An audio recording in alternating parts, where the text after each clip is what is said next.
Celebrities hydra facial ചെയ്യാനാണെങ്കിൽ നമ്മൾ പോയി ചെയ്യാൻ നിൽക്കേണ്ട. കാരണം അവർ കൃത്യമായിട്ടുള്ള ഇന്റർവെല്ലിൽ ഓരോ പ്രൊസീജിയർ ചെയ്ത് സ്കിൻ ഹെൽത്തി ആയിട്ട് വെച്ചിട്ടുണ്ടാവും.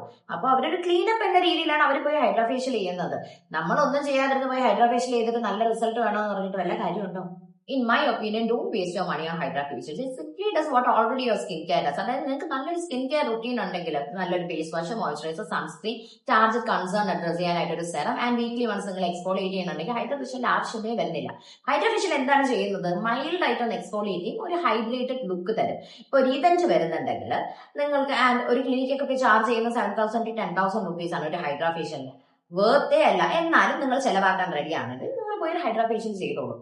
ഒരു 2 week ഒക്കെ ആ ഒരു ഗ്ലോ തരും. അത് കഴിഞ്ഞ് ബാക്ക് ടു നോർമൽ സ്കിൻ ആവും. എന്റെ ഒരു അഭിപ്രായത്തിൽ എന്തുകൊണ്ട് നല്ലതൊരു മെഡിക്കേറ്റഡ് ക്ലീനപ്പ് ആണ്. അതാവുമ്പോൾ എക്സ്ഫോളിയേറ്റ് ചെയ്യും, നിങ്ങൾ ടോൺ ഒന്ന് ബ്രൈറ്റൻ ചെയ്യും, ഓവറോൾ ഒരു ഗ്ലോ തരാൻ ഹെൽപ്പ് ചെയ്യും. ഇത്രയും പൈസ ആവത്തില്ല.